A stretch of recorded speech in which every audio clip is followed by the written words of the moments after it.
ஏதோ அவர்கள் இஸ்லாமியர்கள் அல்லது அராபியர்கள் அந்த அடிப்படையிலே நாம் இதை அணுகுகிறோம் என்று எண்ணிவிடக் கூடாது.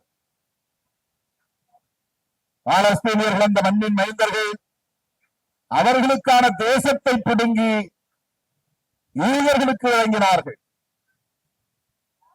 இஸ்ரேல் என்கிற ஒரு புதிய நாட்டை உருவாக்கி இருக்கிறார். யாசர் அராபத் போன்ற விடுதலை இயக்க தலைவர்கள் இஸ்ரேலை ஏற்றுக்கொள்கிறோம், அதே வேளையில் பாலஸ்தீனத்தையும் நீங்கள் ஏற்றுக்கொள்ள வேண்டும், எங்களுக்கான நாட்டையும் அங்கீகரிக்க வேண்டும் என்றுதான் உலகளாவிய அளவிலே ஆதரவை திரட்டினார்.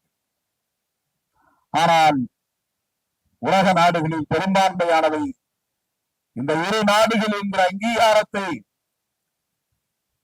வழங்குகிற நிலையில் இஸ்ரேல் அதை ஏற்றுக்கொள்ள மறுப்பது எத்தகைய இயற்சதிகார போக்கு என்பதை நாம் அம்பலப்படுத்த வேண்டும். ஹமாஸ் என்கிற இயக்கத்தை காரணம் காட்டி அடுத்து இப்படி தொடர் யுத்தங்களை நடத்தி வருகிறது இஸ்ரேல். ஹமாஸ் என்கிற இயக்கம் ஏன் உருவானது? அவர்கள் இந்த பாலஸ்தீனியர்களின் பாதுகாப்பு அரணாக இருக்கிறார்கள். அவர்கள் வெறுமனே போர் வெறியர்கள் அல்ல, ஆயுதத்தின் மீது மட்டுமே நம்பிக்கை கொண்டவர்கள் அல்ல, பயங்கரவாதமே தீர்வு என்று சொல்லக்கூடியவர்கள் அல்ல.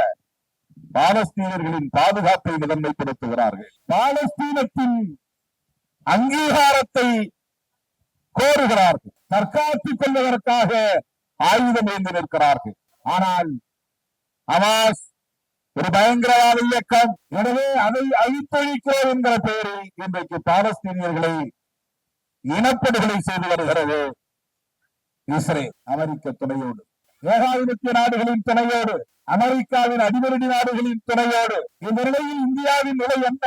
யார் பக்கம் இருக்கிறது மோடி அரசு? இதுதான் நாம் எழுப்புகிற கேள்வி. நாம் தெளிவாக இருக்கிறோம், பாலஸ்தீனியர்களின் பக்கம் இருக்கிறோம். இந்திய அரசின் வெளிப்படையாக பாலஸ்தீனியர்களின் பக்கம் நிற்க வேண்டும், அந்த தேசத்தை அங்கீகரிக்க வேண்டும், இஸ்ரேல் வல்லாதிக்கத்தை எதிர்க்க வேண்டும், கண்டிக்க வேண்டும், நாடாளுமன்றத்தில் தீர்மானம் நிறைவேற்ற வேண்டும். இதுதான் நாம் இந்த கண்டன ஆர்ப்பாட்டத்தினூடாக இந்த நாட்டை ஆண்டு கொண்டிருக்கிற ஆட்சியாளர்களுக்கு வைக்கிற கோரிக்கை.